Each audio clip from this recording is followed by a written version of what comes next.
What is going on, crafters? Welcome back to another episode of Dig Straight Down with me, your host, Rebel JC. Before we get into this episode, I have a couple of announcements. First off, I have relaunched my Patreon page. You can go find it at the link in the description of this episode.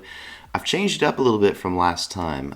Some of the perks are a bit different, and I think a little bit more manageable in my opinion. So there are 2 tiers on the Patreon now. The first tier will have access to a monthly Ask Me Anything, where I'll answer any of your questions, provided they're not too personal, as well as an exclusive Patreon Discord channel in the Dig Straight Down Discord server, and all patrons are going to be credited in every Dig Straight Down episode video on YouTube. Now for the second tier, you get all of that plus access to the Book and Quill podcast. The Book and Quill podcast is going to be a monthly podcast where I discuss and talk about and even read out loud some of the stories that I'm writing, and I've been writing for years. I thought it'd be really cool to go ahead and open up a little bit and share that part of my creative world with you guys, and as a way for you guys to get to know me better as a creator and to be introduced to things that I've created that are very, very personal and close to me. So if you're into science fiction, fantasy, that kind of thing, that might be what you're interested in. So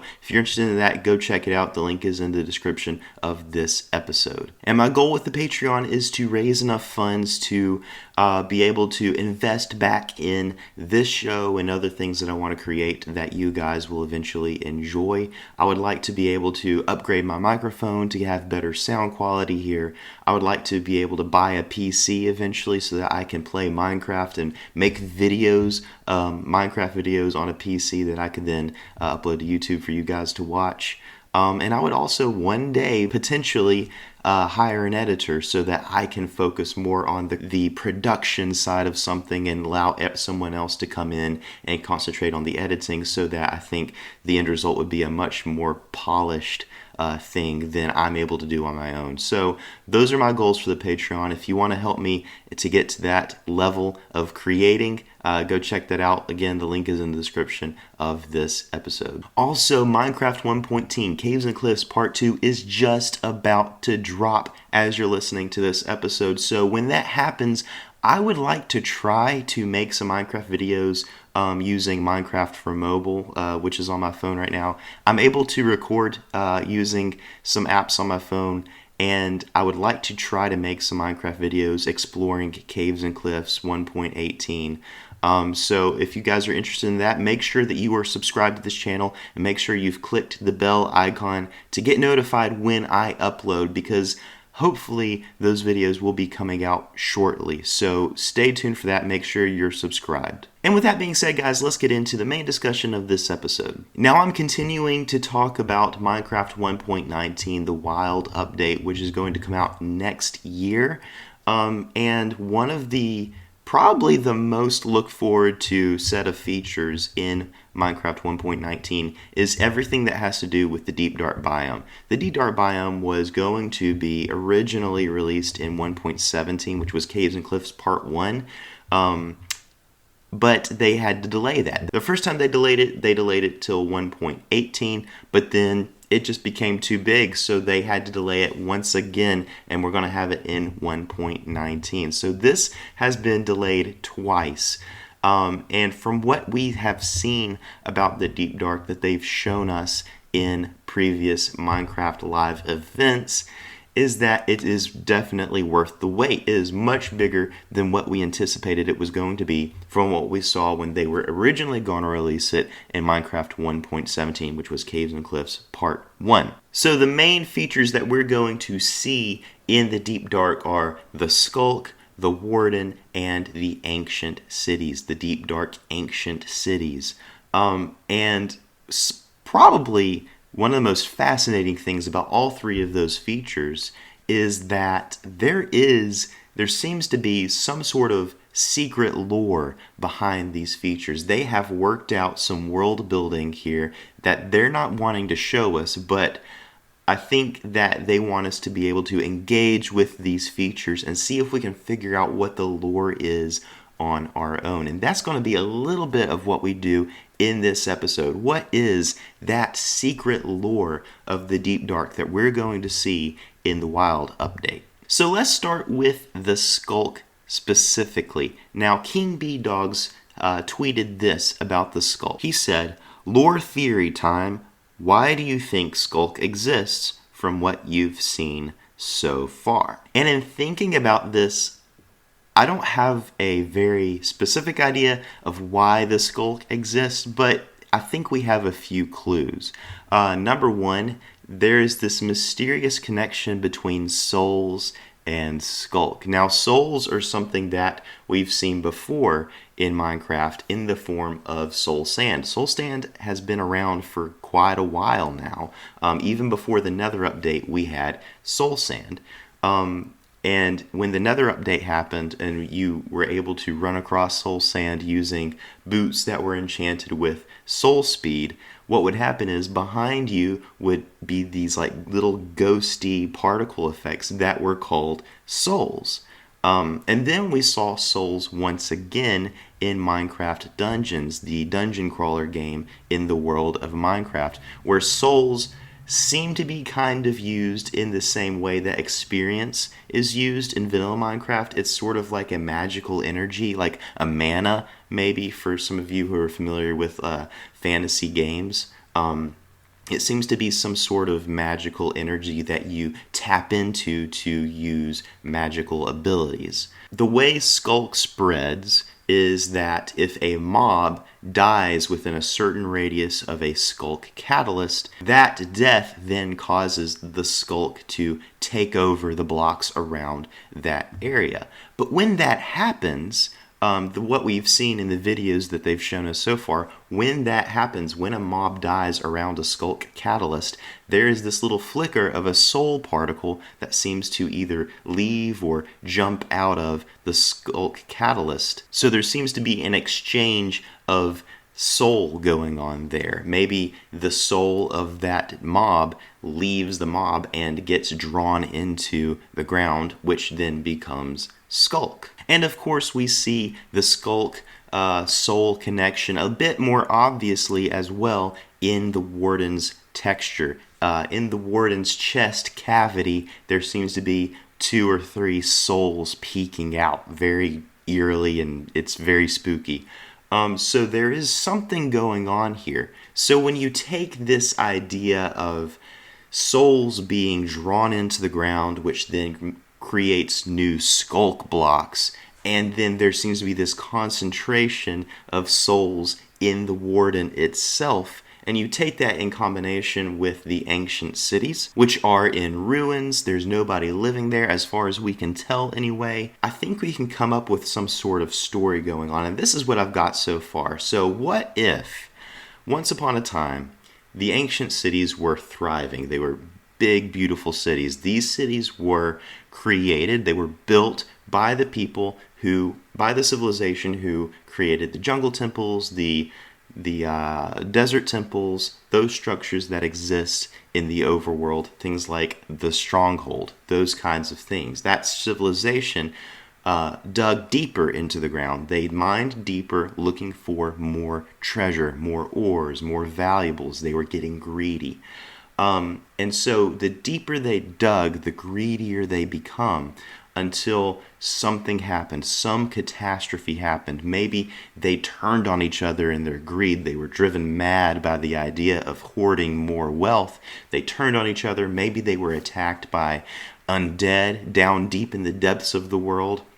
Who knows what happened, but something happened to cause the people of these cities to be wiped out. And as they're being wiped out, their souls were drawn into the ground around them, and thus they became the Sculk. The Sculk are actually, according to this little theory that I have going on, the Sculk are actually this residual remains of this ancient civilization. And the reason the Warden exists is because of the greed of these people. So as you're searching ancient cities for loot, as you're looking in the chests and everything, it agitates the souls of those people, the greedy souls of these people who once hoarded this wealth, and so when they sense you looking for it and raiding it, they come together, they create the Warden to drive you away, to protect their wealth.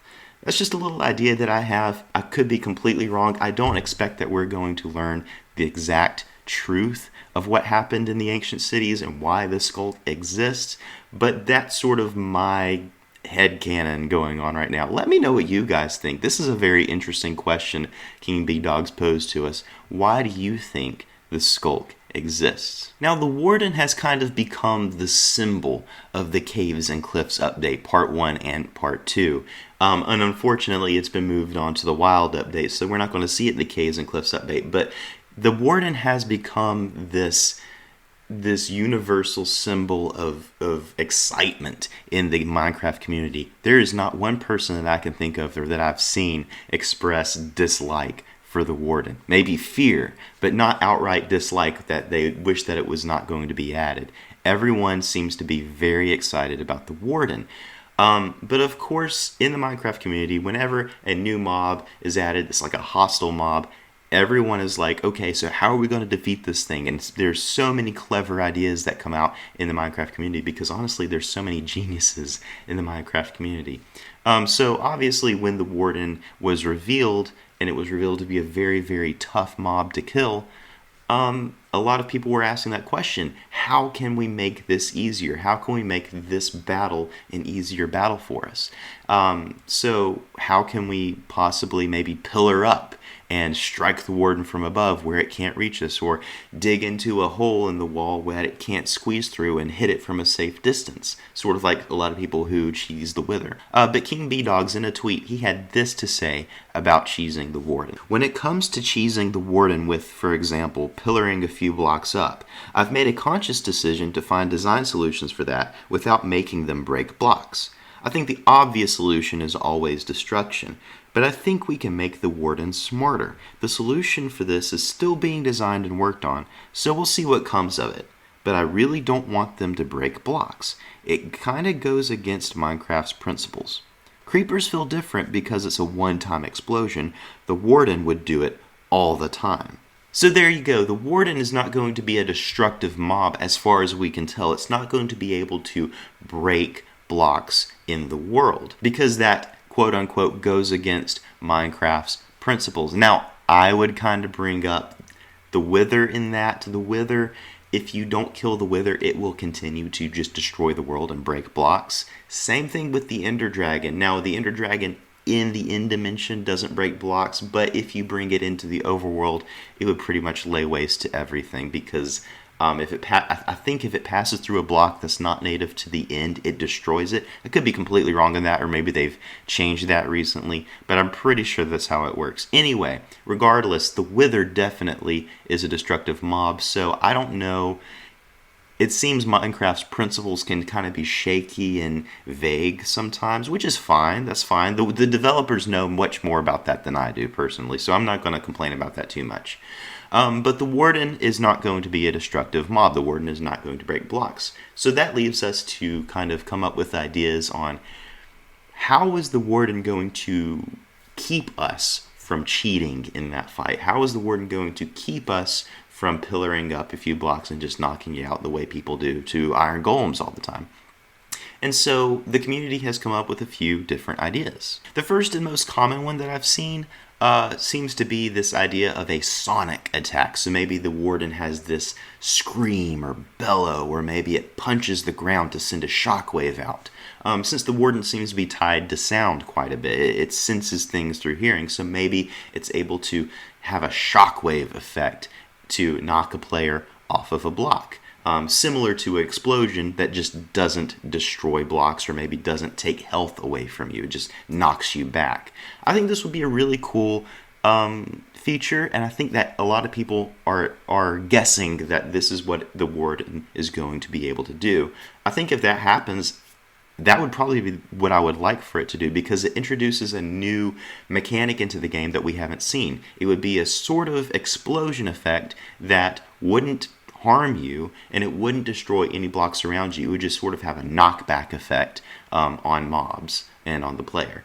which would be really, really interesting to see. The second one that I've seen is that the Warden might have the ability to climb walls, similar to a spider, so that if we pillar up, the Warden just climbs up the pillar. I think that would be really cool, very, very, very creepy. But also, I don't know about this one because it doesn't fix the... It's not a solution for the situation that you would have if the player sort of tunnels into a 1x2 hole in the wall. The Warden climbing up walls, that wouldn't have any effect on that. So maybe, but I don't see this as being the solution for cheesing the Warden. Another solution could be that the Warden actually has some sort of projectile attack that could also have an area of effect damage cloud, similar to how the Dragon's Breath does. So maybe the Warden has the Warden's Breath that shoots out this projectile that then becomes like a splash potion. You have this cloud of damage, basically, that if the player is anywhere in it, it almost kills you instantly. Something like that. That doesn't seem like a very creative idea, but it seems to be the solution for both pillaring and tunneling to get away from the Warden. But I'm interested to see what the Minecraft developers have up their sleeves. I'm sure it's going to be a completely unexpected creative idea. And let me know what you guys think too. If you were in charge of designing the Warden to keep it cheese-proof in this Warden versus player fight, what would you do? What effect or attack or power would you give to the Warden to make sure that the player cannot cheat in that battle? There's another tweet from kingbdogz that I thought was very fascinating, so I want to read that out right now and talk a little bit about it. I want to talk about the heartbeat in the Warden videos.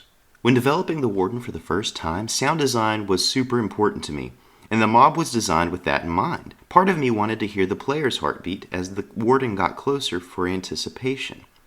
That would be the opposite of immersive, though. Do Steve or Alex have heartbeats? Would it even make sense to hear it? In my opinion, no. It feels too out of place. My solution instead was, what if something else had made that heartbeat sound? Thus, the Warden gained a heartbeat.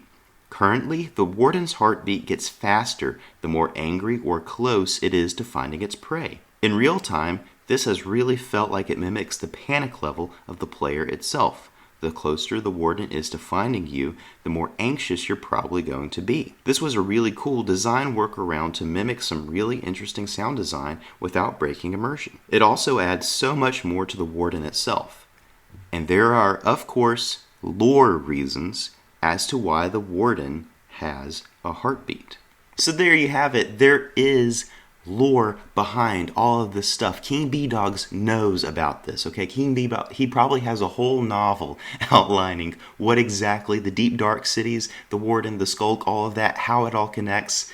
And we could just go crazy just trying to figure it all out ourselves. But the heartbeat has something to do with this. There is a reason the Warden has a heartbeat, and it's a lore reason. There's a story going on here.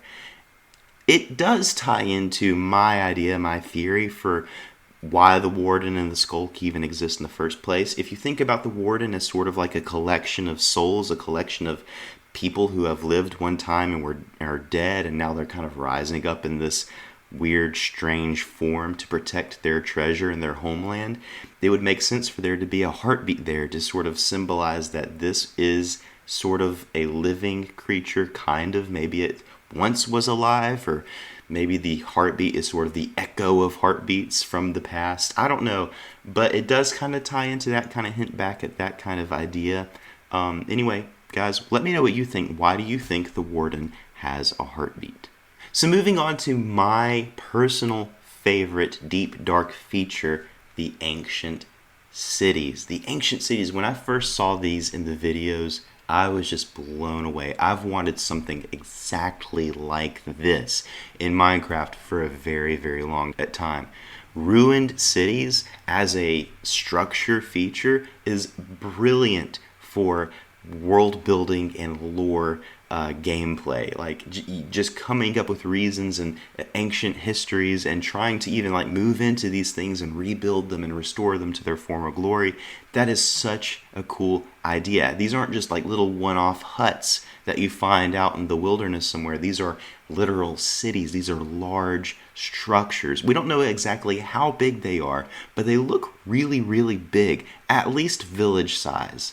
From the videos, if not much larger than village size. So I am very, very excited to see the ancient cities. That's going to be something that I will spend a lot of time looking for in 1.19, the Wild Update, when it drops next year. So a few notes that I have about the ancient cities. First of all, if you look closely at some of the preview videos that we saw in Minecraft Live, there's one part that seems to be some redstone lamps involved in the structure of the cities. There seems to be redstone lamps serving as light sources, and this got me thinking. What if? So we know that Sculk sensors send out redstone signals. What if there was a way for redstone lamps and Sculk sensors to interact with each other, so that maybe you're sneaking through an ancient city, maybe you're not being careful enough, you set off a Sculk sensor and redstone lamps flicker around you, just to give a little bit more eeriness and mystery to these ancient cities. It would be really, really cool if maybe you set off a sensor and pistons started firing and walls opened up and doors opened up that you didn't know were there. If there were some redstone puzzles, redstone secrets and mechanisms involved in the ancient cities, that would be really, really, really fun to investigate, to interact with, as well as adding more lore and story to these ancient cities. If these people had complicated redstone doors in their cities, that makes them seem so much more advanced than just medieval style, medieval fantasy civilizations. They seem to be much more scientific at that point. So I would love to be walking through an ancient city and then accidentally set off a redstone contraption of some kind, maybe a trap door or a secret door or redstone lamps. Any of those things would be really, really, really cool. Now, a question that I've seen come up in the community a few times is, will strongholds be replaced by the ancient cities? Because there seems to be some similarities between the two. The stronghold is this great, sprawling, residential kind of structure that it generates underground, and they can be quite big. And that's very similar to the ancient cities. So it seems that there might be a few redundancies there, but I personally don't see the stronghold being replaced by the ancient cities. I think that they're going to be two separate things. I think that the stronghold is going to be generating much higher in the world, and the ancient cities are going to be kept in the deep dark. They're only going to generate in the deep dark. And I think this for a couple of reasons, but the primary one is because strongholds fill a very specific function in survival gameplay. The reason that the strongholds exist are to hold the end portal. That's where we go to find the end portal. It's a very, very specific reason for existing. The ancient cities is completely different. In the ancient cities, we find the Sculk, we find the Warden, we find whatever unique loot that devs have planned for us to find in the deep dark. That is very different than the end portal. The end portal goes into a completely different direction in Minecraft gameplay. The deep dark, the ancient cities seem to be unique in that respect. I don't see Mojang replacing strongholds with the deep dark ancient cities. That being said, I do think that strongholds could stand for a bit of a facelift. I think that I would love to see more detail added into them. I would love for the generation of a stronghold to make a little bit more sense. Maybe some less dead ends. Maybe refine how a stronghold generates in the world a little bit. But yeah, I don't see the stronghold going away in favor of the ancient city. I think we're just going to have both in the world, which is actually really cool. I would rather have both than have to choose between one or the other. So maybe we will see an update come to Strongholds in the Wild update, but I don't know. We'll have to see. Now, speaking of that new unique loot that we're going to find in the ancient cities, you may have missed my reaction video to Ask Mojang number 20, which is a video that Mojang did on their YouTube channel. You can either click up in this corner or up in that corner. I can't really tell right now for a link to my reaction video to their video. But they talk about this new loot, this new unique loot that is going to come to ancient cities. And this is a quote from their video. kingbdogz said, "With the Deep Dark, we want to make sure that there is some unique loot to it, and we from the beginning didn't want it to just be existing items that are going to just be stronger. Like, we're not going to just have another netherite sword that's just a little stronger. We want to add new items you can't find anywhere else, and they have unique mechanics to them, so something that you couldn't do in Minecraft before, but you can now once you go to the Deep Dark." So the nature of this new loot, whatever it is, we still have no idea, but we do know this about it. It's going to be unique to the ancient cities. It's going to be something that we can't find anywhere else. And whatever it is going to have unique mechanics, unique properties that allow us to do something in Minecraft that we could not do before. This is going to be an Elytra level piece of loot. Whatever this is going to allow us to do something that we couldn't do before. And honestly, I've been racking my brains to think about what this could be, and I have no idea. I have no idea. I've heard people come up with a lot of ideas for maybe a new way of lighting up caves, maybe a grappling hook, backpacks even. And those are great ideas. I think this is going to be bigger, and I think it's going to be a little bit more creative than that. I think this is going to be something that when we see it, we're going to go, oh, okay. The similar reaction to when the Striders came out. I don't know if a lot of people are going, I don't think that it's going to be a community-wide, everyone's going to love it. I think that this is probably going to be the one thing that divides everybody on the Deep Dark. Some people want very specific things when it comes to new loot. A lot of people really only want new weapons and new armor. I would love new weapons and new armor. But I'm not expecting new weapons and new armor from this new loot. I think this is going to be a more utilitarian type of item that allows us to do something that we weren't able to do in the first place. And who knows what that is. Maybe it's something that maybe if you have this item equipped, you can walk through walls. I don't know, something like that. It's going to be that level of interest, I think. So let me know what you guys think. Maybe you guys have some really great ideas. Down in the comments below, what do you think this new loot that we are going to find in the ancient cities is going to be? So that brings us to the end of the main discussion. Let's dig into this listener email from Shadow. Shadow writes, "Hello, Rebel JC. I am a huge fan of this amazing podcast." Thank you so much, Shadow. I appreciate that. "I've been listening for some time, and I've been inspired to start my own podcast as well. Anyways, on to the ideas. I was listening to the Wolf feature review in Season 2, Episode 15, and came up with some ideas for wolf armor and enchantments that might be cool to see in Minecraft. First, full body armor. This armor type is similar to horse armor, except it's for wolves. Just like horse armor, there are 4 types: leather, iron, gold, and diamond. 3 armor types are uncraftable, but the leather one can be crafted in a crafting table by filling the middle row with leather, placing leather on the top right corner, and a piece of string on the bottom middle slot. All armor sets can rarely be found in chests, in villages, dungeons, mineshaft, strongholds, desert and jungle temples, and in woodland mansions. They do not have durability and cannot be destroyed unless through burning the item or the item despawning. When smelted, they turn into a single nugget, iron and gold only. Now for the enchantments. From the pre-existing enchantments, our doggies would be able to get protection up to level 3 and fire protection up to level 3 in memory of all those fallen doggies who perished to lava. Amen. Here are some new enchantments. 1. Spiked Fur. It is a smaller version of thorns and will deal 1 heart of damage per level of enchantment. 2. Guardian of the Forest. All hostile mobs within the 16-block radius of the wolf get slowness and weakness as long as they are within the radius. Next is the custom collar. The custom collar can be crafted by putting string into the left and right middle slots and leather into the middle. You can upgrade the collar in the smithing table to higher tiers: iron, gold, diamond, and netherite.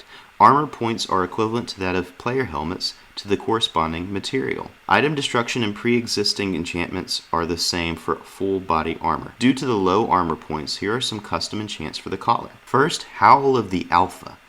When the wolf gets hit by a mob or a player, it will howl, and any wolf in a 20 block radius will come to that wolf's aid. 2. Hunter's Instinct. This enchantment allows you to send your wolf to hunt any mob or player down. Simply splash, right-click some rabbit stew onto the target, and the wolf will follow them and attack them until the target has died, or you call it back with a dog whistle. An effect that armor wolves get is called the Moon's Blessing. It would activate at night and would be indicated by a light blue particle effect around the wolf. During the phases of the moon, from the first quarter to the waning gibbous, the wolf's strength increases and they become more protective of you, yet will also attack any mob viciously within a 4 block radius. However, from the third quarter to the waxing gibbous, the armor does not get these effects and stays the same way. On a full moon, the wolves give off a silver glow and their strength increases by 25% and get 3 extra hearts of health. In a new moon, the wolf's strength decreases by 20% and becomes scared, which means the wolf will stick beside you and will not attack any mobs even if you hit them first. I would have written down more ideas, but this email is way too long as it is, so my apologies for that. That's alright. I would like to hear what you think about these ideas. Sincerely, Shadow, host of the Ender Library podcast. P.S. Remember, keep digging straight down, for many secrets but lie beneath the surface. Well, thank you so much, Shadow, for this email. There's a lot to unpack here, so I'm just going to hit a few points. First of all, obviously, let's have armor for our tamed wolves. It's beyond ridiculous that we don't. We have it for our horses, which nobody uses. Nobody uses horses. I would love to use horses more, but they just get in the way more than they're useful. But a lot of people just want to have pet wolves. That's something that everybody does just instinctively. When they see a wolf, they check their inventory. Do I have a bone to give this wolf so that it could become my friend forever? So there's not a Minecraft player I expect that has ever gone by a wolf and said, I'm not interested at all. We've all had a pet wolf at one time in Minecraft. So to have armor for these guys just makes sense. We want to be able to protect our pets in Minecraft. There are some really cool ideas in this email. But the one that really stuck out to me, I just loved this one, was tying wolves to the phases of the moon. It makes so much sense. Wolves howl at the moon. There's already a connection there in the mythology of humanity. Like we connect wolves with the moon already, so why can't we do that in Minecraft? Allowing wolves to be stronger as the moon gets fuller and then weaker as the moon goes dark. That's a really interesting idea. I really love it. And it would make the moon more relevant to gameplay. Right now, the moon actually has an effect on gameplay. I believe the fuller the moon gets, the more dangerous hostile mobs are, especially the undead, I think. And when it becomes darker, the weaker, or the less that they spawn in the world. Something like that. There's a connection there between hostile mobs and the moon already. But it's not to the point where the player would even notice. So if we were to connect wolves to the moon, I think that we would notice the moon a little bit more. We would take note of what phase it was in order to better take care of and better utilize our wolf pets. Thank you so much for this email, Shadow. There's a lot in there, but if you guys wanted to read it again, go back and you can pause it and read it some more and let me know what you guys think of these ideas. I really liked them a lot. And that brings us to the end of this episode. I just want to remind you real quick, my Patreon has been released, and if you're interested in supporting this show and supporting me as a creator, go click the link down in the description and check out the different tiers and choose one that's right for you, and I appreciate it in advance. Also, if you're not subscribed to this channel and you're enjoying these videos, please hit the subscribe button and click the bell icon for notifications of future videos and future uploads. I would love to see you return to this channel. And you can email me with questions or comments. My email address is digstraightdowncast@gmail.com. You can also connect with me on Twitter @rebelJC_92. I also have a Discord channel that you can join. The link is down in the show notes, the description of this episode. And guys, until next episode, keep digging straight down. I'll see you at Bedrock.